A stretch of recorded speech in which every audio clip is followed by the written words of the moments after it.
اعوذ باللہ من الشیطان الرجیم بسم اللہ الرحمن الرحیم الذین کفروا وصدوا عن سبیل اللہ اضل اعمالہم، جن لوگوں نے کفر کیا اور اللہ کے راستے سے روکا، اللہ نے ان کے اعمال کو رائیگاں کر دیا۔ کفر کیا یعنی اس تعلیم و ہدایت کو ماننے سے انکار کر دیا جسے محمد صلی اللہ علیہ وسلم پیش فرما رہے تھے۔ اللہ کے راستے سے روکا، اصل میں صد عن سبیل اللہ کے الفاظ ارشاد ہوئے ہیں۔ صد عربی زبان میں لازم اور متعدی دونوں طرح استعمال ہوتا ہے، اس لیے ان الفاظ کا مطلب یہ بھی ہے کہ وہ خود اللہ کے راستے پر آنے سے باز رہے، اور یہ بھی کہ انہوں نے دوسروں کو اس راہ پر آنے سے روکا۔ دوسروں کو خدا کی راہ سے روکنے کی بہت سی صورتیں ہیں۔ اس کی ایک صورت یہ ہے کہ آدمی زبردستی کسی کو ایمان لانے سے روک دے، دوسری صورت یہ ہے کہ وہ ایمان لانے والوں پر ایسا ظلم و ستم ڈھائے کہ ان کے لیے ایمان پر قائم رہنا اور دوسروں کے لیے ایسے خوفناک حالات میں ایمان لانا مشکل ہو جائے۔ تیسری صورت یہ کہ وہ مختلف طریقوں سے دین اور اہل دین کے خلاف لوگوں کو ورغلائے اور ایسے وسوسے دلوں میں ڈالے جس سے لوگ اس دین سے بدگمان ہو جائیں۔ اس کے علاوہ ہر کافر اس معنی میں خدا کی راہ سے روکنے والا ہے کہ وہ اپنی اولاد کو کفر کے طریقے پر پرورش کرتا ہے اور پھر اس کی آئندہ نسل کے لیے دین آبائی کو چھوڑ کر اسلام قبول کرنا مشکل ہو جاتا ہے۔ اسی طرح ہر کافر معاشرہ خدا کے راستے میں ایک سنگ گراں ہے، کیونکہ وہ اپنی تعلیم و تربیت سے، اپنے اجتماعی نظام اور رسم و رواج سے اور اپنے تعصبات سے دین حق کے پھیلنے میں شدید رکاوٹیں ڈالتا ہے۔ رائیگاں کر دیا، اصل الفاظ ہیں اضل اعمالہم، ان کے اعمال کو بھٹکا دیا، گمراہ کر دیا، ضائع کر دیا۔ یہ الفاظ بڑے وسیع مفہوم کے حامل ہیں۔ ان کا ایک مطلب یہ ہے کہ اللہ تعالیٰ نے ان سے یہ توفیق سلب کر لی کہ ان کی کوششیں اور محنتیں صحیح راستے میں صرف ہوں۔ اب وہ جو کچھ بھی کریں گے غلط مقاصد کے لیے غلط طریقوں ہی سے کریں گے، اور ان کی تمام سعی و جہد ہدایت کی بجائے ضلالت ہی کی راہ میں صرف ہوگی۔ دوسرا مطلب یہ ہے کہ جو کام اپنے نزدیک وہ خیر کے کام سمجھ کر کرتے رہے ہیں، مثلا خانہ کعبہ کی نگہبانی، حاجیوں کی خدمت، مہمانوں کی ضیافت، رشتہ داروں کے ساتھ صلہ رحمی اور ایسے ہی دوسرے کام جنہیں عرب میں مذہبی خدمات اور مکارم اخلاق میں شمار کیا جاتا تھا، اللہ تعالیٰ نے ان سب کو ضائع کر دیا۔ ان کا کوئی اجر و ثواب ان کو نہ ملے گا، کیونکہ جب وہ اللہ کی توحید اور صرف اسی کی عبادت کا طریقہ اختیار کرنے سے انکار کرتے ہیں اور دوسروں کو بھی اس راہ پر آنے سے روکتے ہیں تو ان کا کوئی عمل بھی اللہ کے ہاں مقبول نہیں ہو سکتا۔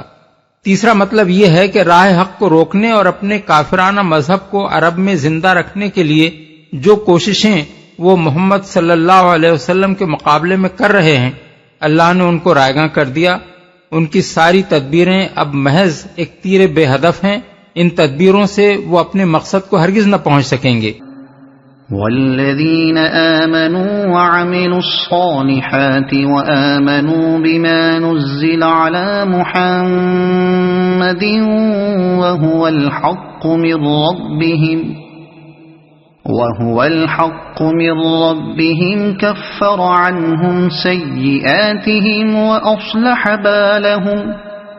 اور جو لوگ ایمان لائے اور جنہوں نے نیک عمل کیے اور اس چیز کو مان لیا جو محمد پر نازل ہوئی ہے اور ہے وہ سراسر حق ان کے رب کی طرف سے، اللہ نے ان کی برائیاں ان سے دور کر دیں اور ان کا حال درست کر دیا۔ محمد پر نازل ہوئی ہے۔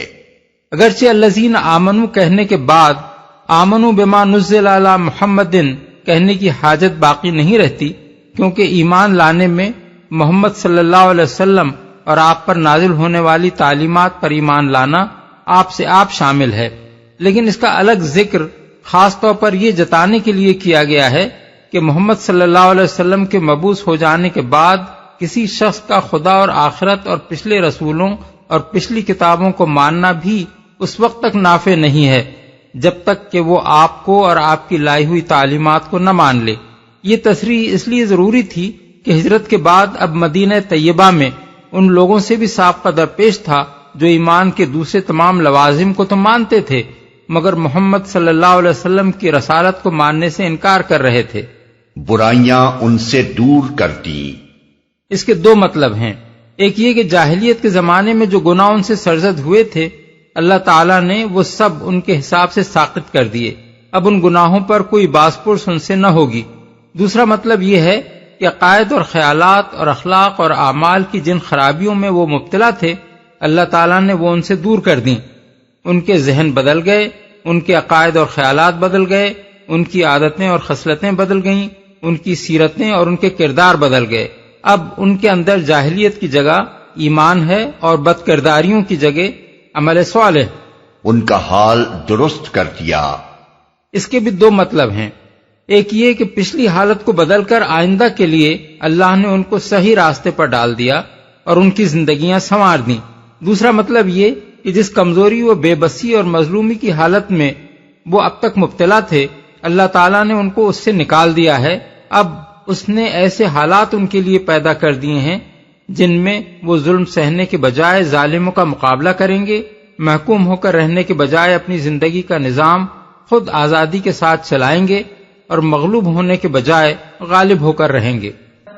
ذلك بأن الذين كفروا اتبعوا الباطل وأن الذين آمنوا اتبعوا الحق من ربهم كذلك يضرب الله للناس أمثالهم۔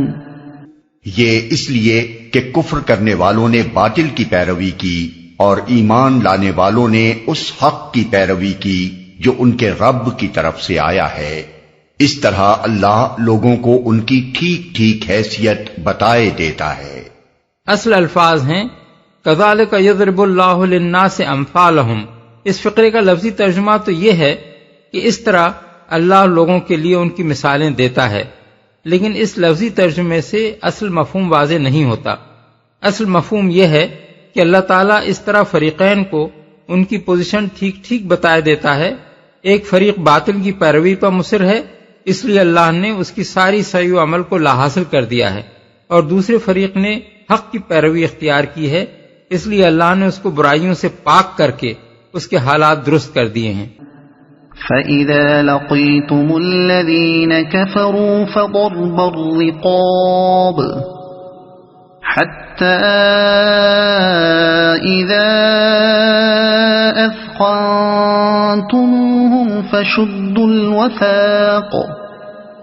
فَشُدُّوا الْوَثَاقَ فَإِمَّا مَنًّا بَعْدُ وَإِمَّا فِدَاءً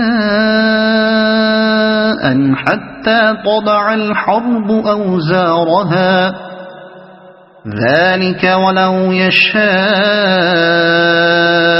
اللَّهُ لَانتَصَرَ مِنْهُمْ وَلَكِنْ لِيَبْلُوَ بَعْضَكُمْ بِبَعْضٍ وَالَّذِينَ قُتِلُوا فِي سَبِيلِ اللَّهِ فَلَنْ يُضِلَّ أَعْمَالَهُمْ۔ پس جب ان کافروں سے تمہاری مڈ بھیڑ ہو تو پہلا کام گردنیں مارنا ہے، یہاں تک کہ جب تم ان کو اچھی طرح کچل دو تب قیدیوں کو مضبوط باندھو، اس کے بعد تمہیں اختیار ہے احسان کرو یا فدیے کا معاملہ کر لو تا آکے لڑائی اپنے ہتھیار ڈال دے۔ یہ ہے تمہارے کرنے کا کام۔ اللہ چاہتا تو خود ہی ان سے نمٹ لیتا، مگر یہ طریقہ اس نے اس لیے اختیار کیا ہے تاکہ تم لوگوں کو ایک دوسرے کے ذریعے سے آزمائے، اور جو لوگ اللہ کی راہ میں مارے جائیں گے اللہ ان کے اعمال کو ہرگز ضائع نہ کرے گا۔ لڑائی اپنے ہتھیار ڈال دے۔ اس آیت کے الفاظ سے بھی اور جس سیاق و سباق میں یہ آئی ہے اس سے بھی یہ بات صاف معلوم ہوتی ہے کہ یہ لڑائی کا حکم آ جانے کے بعد اور لڑائی شروع ہونے سے پہلے نازل ہوئی ہے۔ جب کافروں سے تمہاری مٹ بھیڑ ہو کہ الفاظ اس پر دلالت کرتے ہیں کہ ابھی مٹ بھیڑ ہوئی نہیں ہے، اور اس کے ہونے سے پہلے یہ ہدایت دی جا رہی ہے کہ جب وہ ہو تو کیا کرنا چاہیے۔ آگے آیت 20 کے الفاظ اس امر کی شہادت دے رہے ہیں کہ یہ صورت اس زمانے میں نازل ہوئی تھی جب سورہ حج کی آیت 39 اور سورہ بقرہ کی آیت 190 میں لڑائی کا حکم آ چکا تھا۔ اور اس پر خوف کے مارے مدینے کے منافقین اور ضعیف الایمان لوگوں کا حال یہ ہو رہا تھا جیسے ان پر موت چھا گئی ہو۔ اس کے علاوہ سورہ انفال کی آیت 67 تا 69 بھی اس بات پر شاہد ہیں کہ یہ آیت جنگ بدر سے پہلے نازل ہو چکی تھی۔ وہاں ارشاد ہوا ہے کہ کسی نبی کے لیے یہ زیبا نہیں ہے کہ اس کے پاس قیدی ہوں جب تک کہ وہ زمین پر دشمنوں کو اچھی طرح کچل نہ دے۔ تم لوگ دنیا کے فائدے چاہتے ہو، حالانکہ اللہ کے پیش نظر آخرت ہے اور اللہ غالب اور حکیم ہے۔ اگر اللہ کا نوشتہ پہلے نہ لکھا جا چکا ہوتا تو جو کچھ تم لوگوں نے لیا ہے اس کی پاداش میں تم کو بڑی سزا دی جاتی۔ پس جو کچھ تم نے مال حاصل کیا ہے اسے کھاؤ کہ وہ حلال اور پاک ہے۔ اچھی طرح کچل نہ دے۔ تم لوگ دنیا کے فائدے چاہتے ہو، اگر اللہ کا نوشتہ پہلے نہ لکھا جا چکا ہوتا۔ ان فقروں پر غور کرنے سے یہ بات ظاہر ہو جاتی ہے کہ اس موقع پر عتاب جس بات پر ہوا تھا وہ یہ تھی کہ جنگ بدر میں دشمنوں کو اچھی طرح کچل دینے سے پہلے مسلمان دشمن کے آدمیوں کو قید کرنے میں لگ گئے تھے، حالانکہ جنگ سے پہلے جو ہدایت سورہ محمد میں ان کو دی گئی تھی وہ یہ تھی کہ جب تم ان کو اچھی طرح کچل دو تب قیدیوں کو مضبوط باندھو۔ تاہم چونکہ سورہ محمد میں مسلمانوں کو قیدیوں سے فدیہ لینے کی اجازت فی الجملہ دی جا چکی تھی، اس لیے جنگ بدر کے قیدیوں سے جو مال لیا گیا اسے اللہ نے حلال قرار دیا اور مسلمانوں کو اس کے لینے پر سزا نہ دی۔ اگر اللہ کا نوشتہ پہلے نہ لکھا جا چکا ہوتا کہ الفاظ اس امر کی طرف صاف اشارہ کر رہے ہیں کہ اس واقعے سے پہلے فدیہ لینے کی اجازت کا فرمان قرآن میں آ چکا تھا، اور ظاہر ہے کہ قرآن کے اندر سورہ محمد کی اس آیت کے سوا کوئی دوسری آیت ایسی نہیں ہے جس میں یہ فرمان پایا جاتا ہو۔ اس لیے یہ ماننا پڑے گا کہ یہ آیت سورہ انفال کی مذکورہ بالا آیت سے پہلے نازل ہو چکی تھی۔ یہ قرآن مجید کی پہلی آیت ہے جس میں قوانین جنگ کے متعلق ابتدائی ہدایات دی گئی ہیں۔ اس سے جو احکام نکلتے ہیں اور اس کے مطابق نبی صلی اللہ علیہ وسلم اور صحابہ کرام نے جس طرح عمل کیا ہے اور فقہاء نے اس آیت اور سنت سے جو استنباطات کیے ہیں ان کا خلاصہ یہ ہے۔ نمبر 1، جنگ میں مسلمانوں کی فوج کا اصل ہدف دشمن کی جنگی طاقت کو توڑ دینا ہے، یہاں تک کہ اس میں لڑنے کی سکت نہ رہے اور جنگ ختم ہو جائے۔ اس ہدف سے توجہ ہٹا کر دشمن کے آدمیوں کو گرفتار کرنے میں نہ لگ جانا چاہیے۔ قیدی پکڑنے کی طرف توجہ اس وقت کرنی چاہیے جب دشمن کا اچھی طرح قلعہ کر دیا جائے اور میدان جنگ میں اس کے کچھ آدمی باقی رہ جائیں۔ اہل عرب کو یہ ہدایت آغاز ہی میں اس لیے دے دی گئی کہ وہ کہیں فدیہ حاصل کرنے یا غلام فراہم کرنے کے لالچ میں پڑ کر جنگ کے اصل ہدف مقصود کو فراموش نہ کر بیٹھیں۔ 2، جنگ میں جو لوگ گرفتار ہوں ان کے بارے میں فرمایا گیا کہ تمہیں اختیار ہے خواہ ان پر احسان کرو یا ان سے فدیہ کا معاملہ کر لو۔ اس سے عام قانون یہ نکلتا ہے کہ جنگی قیدیوں کو قتل نہ کیا جائے۔ حضرت عبداللہ بن عمر، حسن بصری، عطا اور حماد بن ابی سلیمان قانون کے اسی عموم کو لیتے ہیں اور یہ اپنی جگہ بالکل درست ہے۔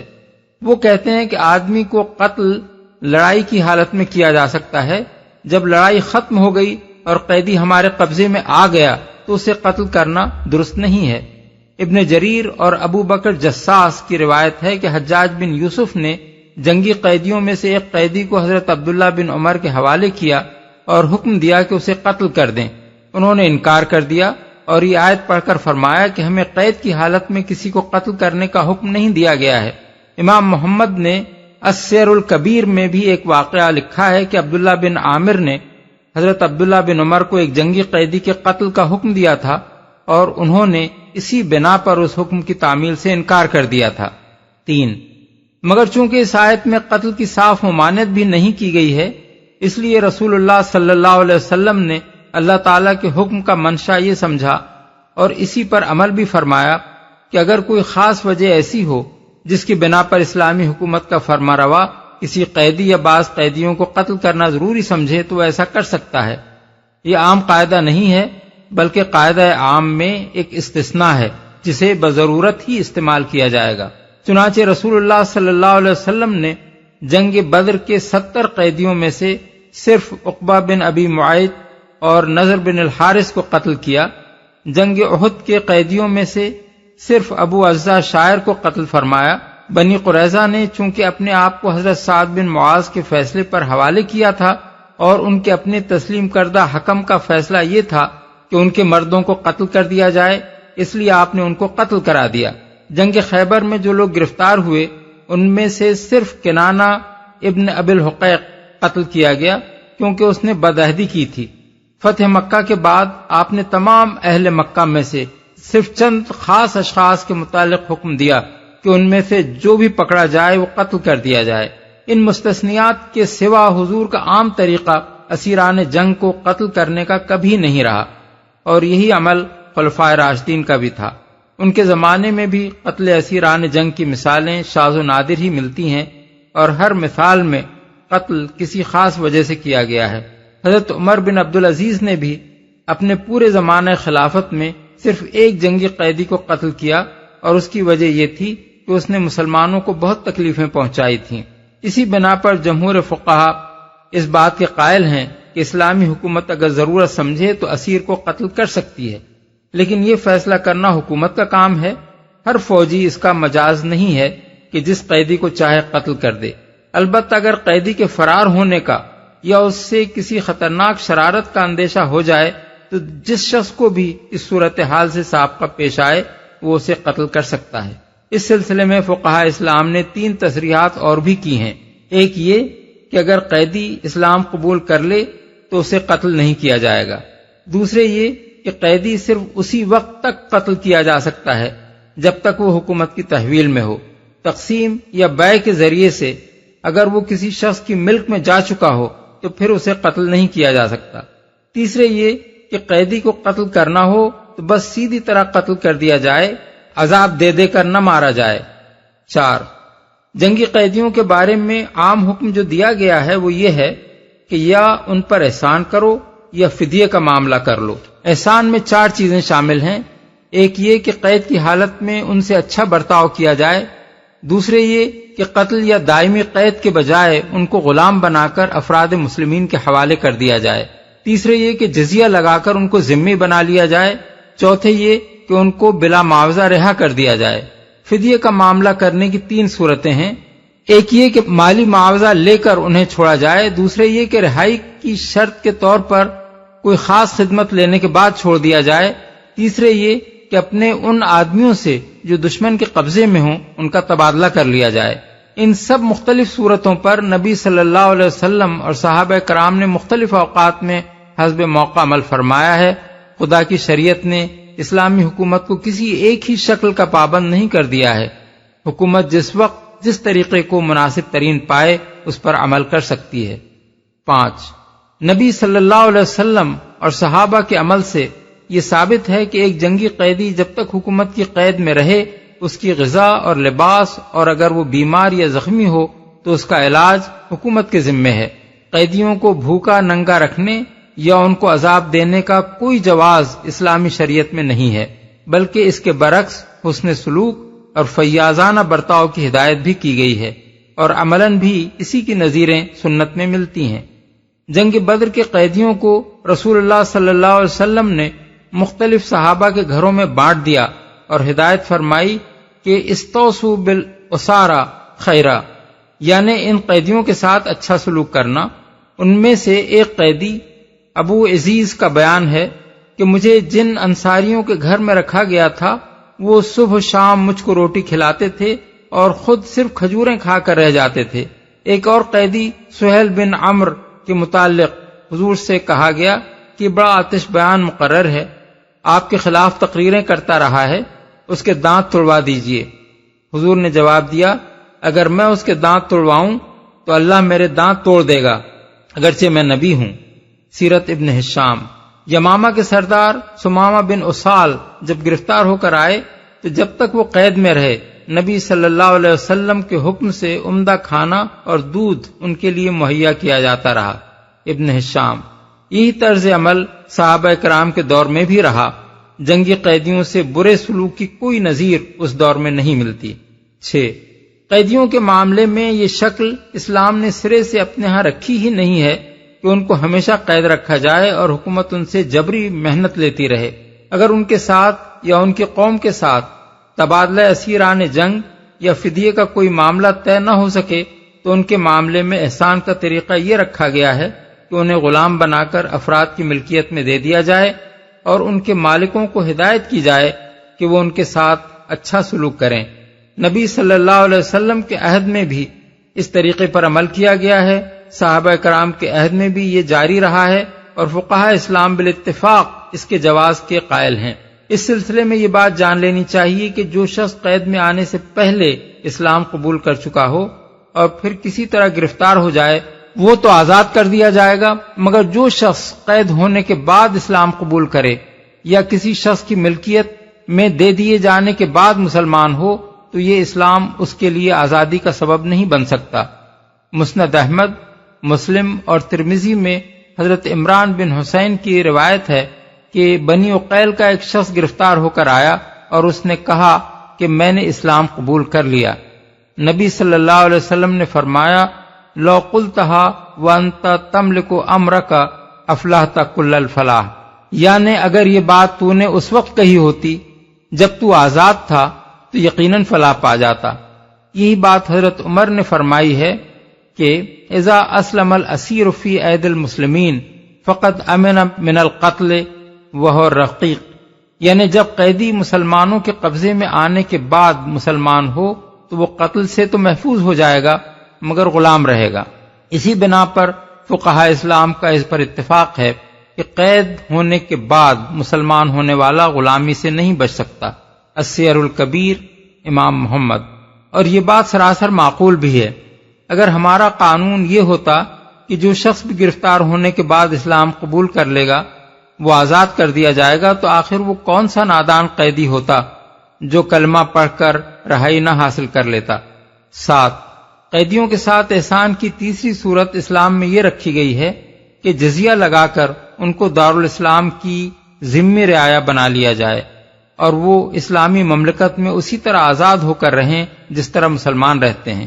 امام محمد السیر الکبیر میں لکھتے ہیں کہ ہر وہ شخص جس کو غلام بنانا جائز ہے اس پر جزیہ لگا کر اسے ذمہ بنا لینا بھی جائز ہے۔ اور ایک دوسری جگہ فرماتے ہیں مسلمانوں کے فرمانروا کو یہ حق ہے کہ ان پر جزیہ اور ان کی زمینوں پر خراج لگا کر انہیں اصلاً آزاد قرار دے دے۔ اس طریقے پر بالعموم ان حالات میں عمل کیا گیا ہے جب قید ہونے والے لوگ جس علاقے کے باشندے ہوں وہ مفتوح ہو کر اسلامی مملکت میں شامل ہو چکا ہو۔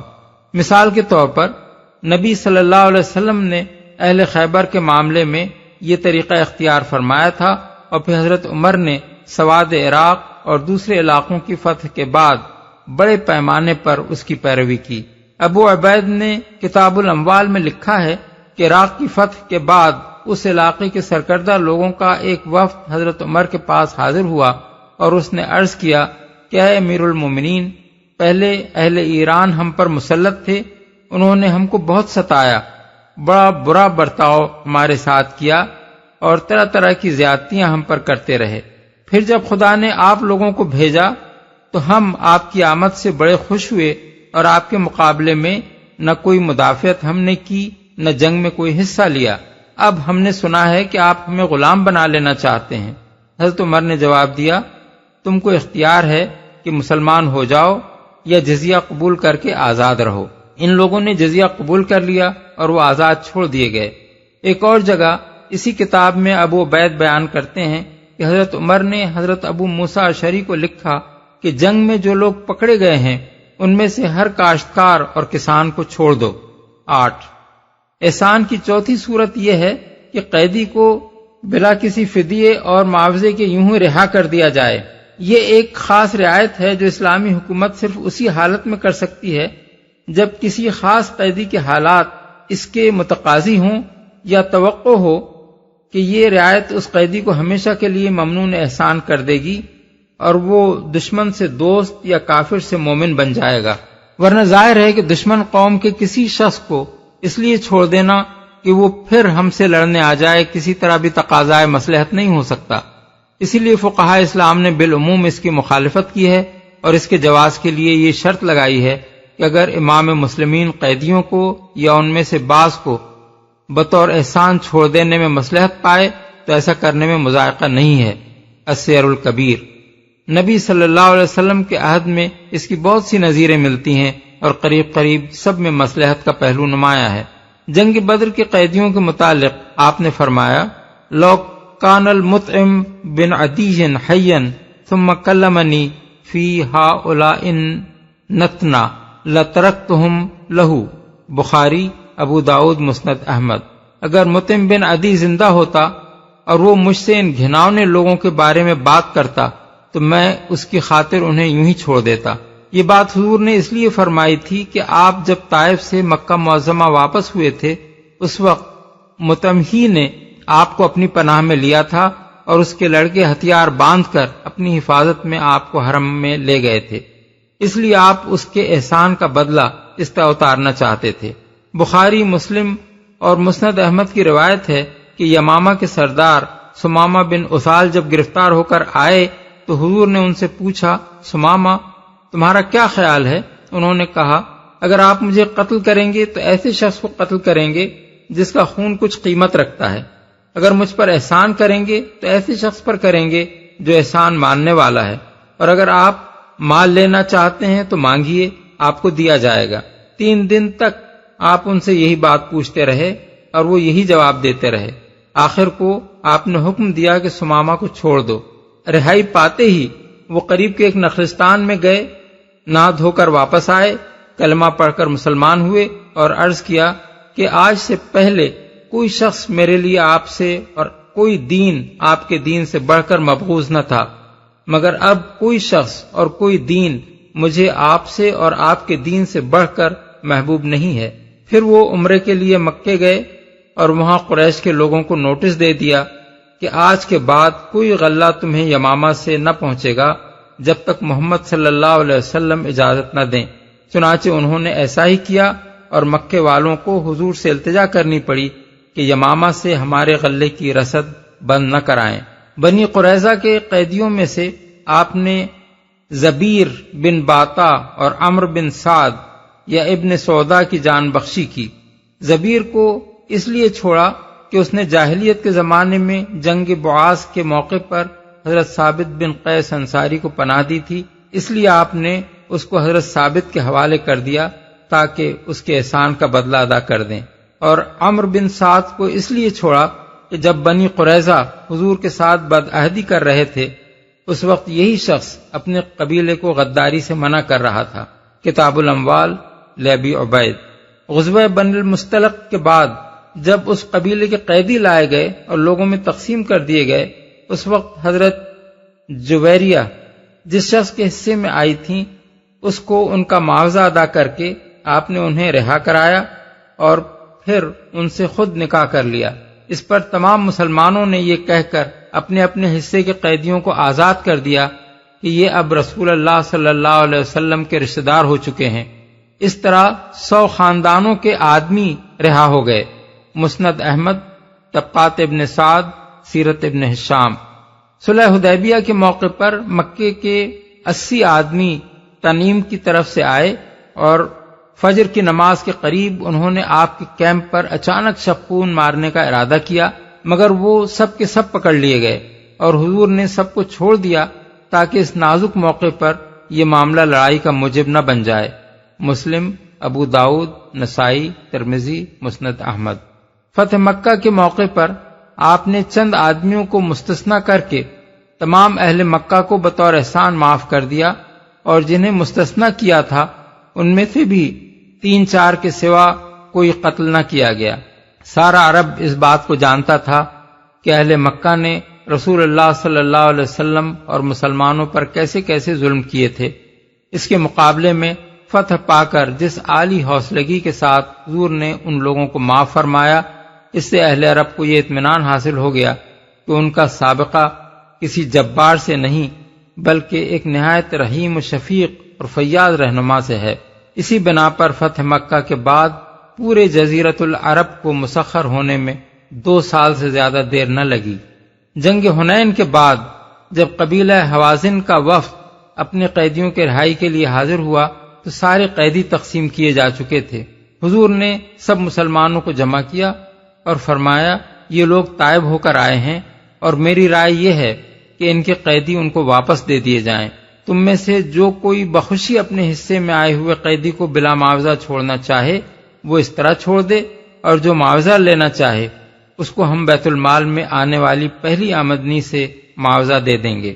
چنانچہ 6000 قیدی رہا کر دیے گئے، اور جن لوگوں نے معاوضہ لینا چاہا انہیں حکومت کی طرف سے معاوضہ دے دیا گیا۔ بخاری، ابو داؤد، مسند احمد، طبقات ابن سعد۔ اس سے یہ بھی معلوم ہوا کہ تقسیم ہو چکنے کے بعد حکومت قیدیوں کو خود رہا کر دینے کی مجاز نہیں رہتی، بلکہ یہ کام ان لوگوں کی رضامندی سے یا ان کو معاوضہ دے کر کیا جا سکتا ہے جن کی ملکیت میں قیدی دیے جا چکے ہوں۔ نبی صلی اللہ علیہ وسلم کے بعد صحابہ کرام کے دور میں بھی بطور احسان قیدیوں کو رہا کرنے کی نظیریں مسلسل ملتی ہیں۔ حضرت ابوبکر نے اشعث بن قیس کندی کو رہا کیا، اور حضرت عمر نے ہرمزان کو اور مناظر اور میسان کے قیدیوں کو آزادی عطا کی۔ کتاب الاموال لابی عبید۔ 9، مالی معاوضہ لے کر قیدیوں کو چھوڑنے کی مثال نبی صلی اللہ علیہ وسلم کے عہد میں صرف جنگ بدر کے موقع پر ملتی ہے، جبکہ فی قیدی 1000 سے 4000 تک کی رقمیں لے کر ان کو رہا کیا گیا۔ طبقات ابن سعد، کتاب الاموال۔ صحابہ کرام کے دور میں اس کی کوئی نظیر نہیں ملتی، اور فقہاء اسلام نے بالعموم اس کو ناپسند کیا ہے، کیونکہ اس کے معنی یہ ہیں کہ ہم روپیہ لے کر دشمن کے ایک آدمی کو چھوڑ دیں تاکہ وہ پھر ہمارے خلاف تلوار اٹھائے۔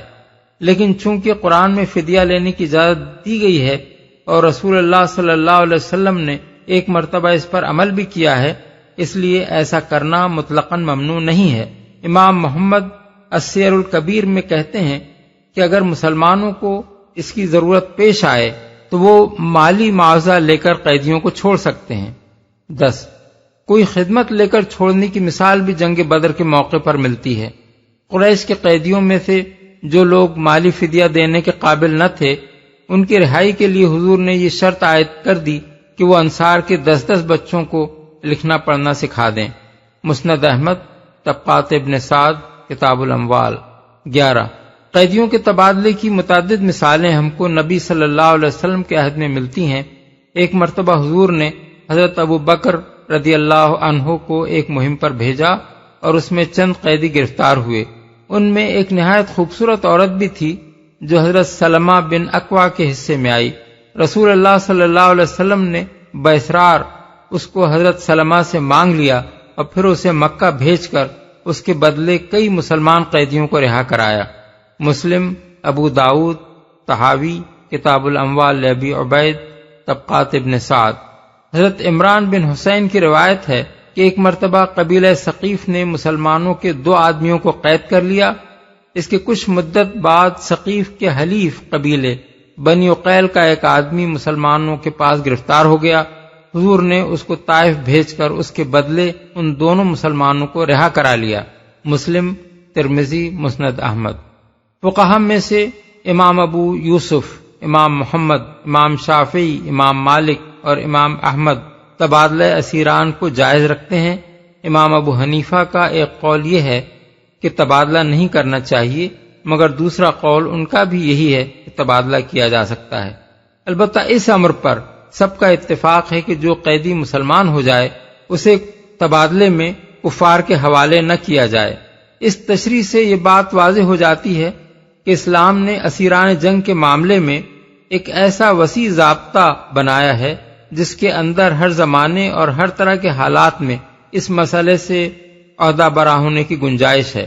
جو لوگ قرآن مجید کی اس آیت کا بس یہ مختصر سا مطلب لے لیتے ہیں کہ جنگ میں قید ہونے والوں کو یا تو بطور احسان چھوڑ دیا جائے یا فدیہ لے کر رہا کر دیا جائے، وہ اس بات کو نہیں جانتے کہ جنگی قیدیوں کا معاملہ کتنے مختلف پہلو رکھتا ہے اور مختلف زمانوں میں وہ کتنے مسائل پیدا کرتا رہا ہے اور آئندہ کر سکتا ہے۔ ایک دوسرے کے ذریعے سے آزمائے، یعنی اللہ تعالیٰ کو اگر محض باطل پرستوں کی سرکوبی ہی کرنی ہوتی تو وہ اس کام کے لیے تمہارا محتاج نہ تھا۔ یہ کام تو اس کا ایک زلزلہ یا ایک طوفان چشم زدن میں کر سکتا تھا، مگر اس کے پیش نظر تو یہ ہے کہ انسانوں میں سے جو حق پرست ہوں وہ باطل پرستوں سے ٹکرائیں اور ان کے مقابلے میں مجاہدہ کریں، تاکہ جس کے اندر جو کچھ اوصاف ہیں وہ اس امتحان سے نکھر کر پوری طرح نمایاں ہو جائیں، اور ہر ایک اپنے کردار کے لحاظ سے جس مقام اور مرتبے کا مستحق ہو وہ اس کو دیا جائے۔ اعمال کو ہرگز ضائع نہ کرے گا۔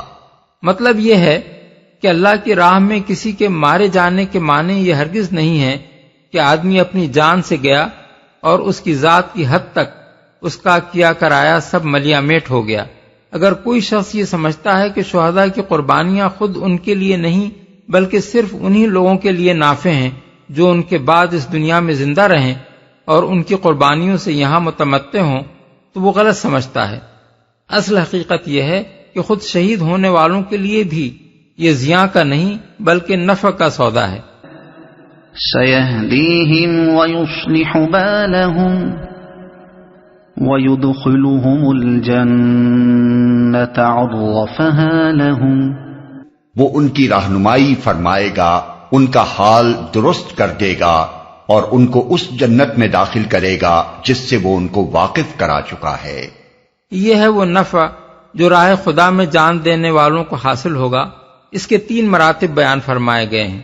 ایک یہ کہ اللہ ان کی رہنمائی فرمائے گا، دوسرے یہ کہ ان کا حال درست کر دے گا، تیسرے یہ کہ ان کو اس جنت میں داخل کرے گا جس سے وہ پہلے ہی ان کو واقف کرا چکا ہے۔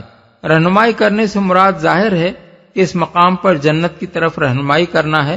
حالت درست کرنے سے مراد یہ ہے کہ جنت میں داخل ہونے سے پہلے اللہ تعالیٰ ان کو خلطوں سے آراستہ کر کے وہاں لے جائے گا اور ہر اس آلائش کو دور کر دے گا جو دنیا کی زندگی میں ان کو لگ گئی تھی۔ اور تیسرے مرتبے کا مطلب یہ ہے کہ دنیا میں پہلے ہی ان کو قرآن اور نبی صلی اللہ علیہ وسلم کی زبان سے بتایا جا چکا ہے کہ وہ جنت کیسی ہے جو اللہ نے ان کے لیے مہیا کر رکھی ہے۔ اس جنت میں جب وہ پہنچیں گے تو بالکل اپنی جانی پہچانی چیز میں داخل ہوں گے اور ان کو معلوم ہو جائے گا کہ جس چیز کے دینے کا ان سے وعدہ کیا گیا تھا وہی ان کو دی گئی ہے، اس میں یکسر منہ فرق نہیں ہے۔ یا ایھا الذین آمنوا ان تنصروا اللہ ینصرکم ویثبت اقدامکم، اے لوگو جو ایمان لائے ہو، اگر تم اللہ کی مدد کرو گے تو وہ تمہاری مدد کرے گا اور تمہارے قدم مضبوط جما دے گا، وہ تمہاری مدد کرے گا۔ اللہ کی مدد کرنے کا ایک سیدھا سادہ مفہوم تو یہ ہے کہ اس کا کلمہ بلند کرنے کے لیے جان و مال سے جہاد کیا جائے، لیکن اس کا ایک غامض مفہوم بھی ہے جس کی ہم اس سے پہلے تشریح کر چکے ہیں۔ والذین کفروا فتعسا لهم وأضل أعمالهم ذلك بأنهم كرهوا ما أنزل الله فأحبط أعمالهم، رہے وہ لوگ جنہوں نے کفر کیا ہے تو ان کے لیے ہلاکت ہے، اور اللہ نے ان کے اعمال کو بھٹکا دیا ہے کیونکہ انہوں نے اس چیز کو ناپسند کیا جسے اللہ نے نازل کیا ہے، لہذا اللہ نے ان کے اعمال ضائع کر دیے، ان کے لیے ہلاکت ہے۔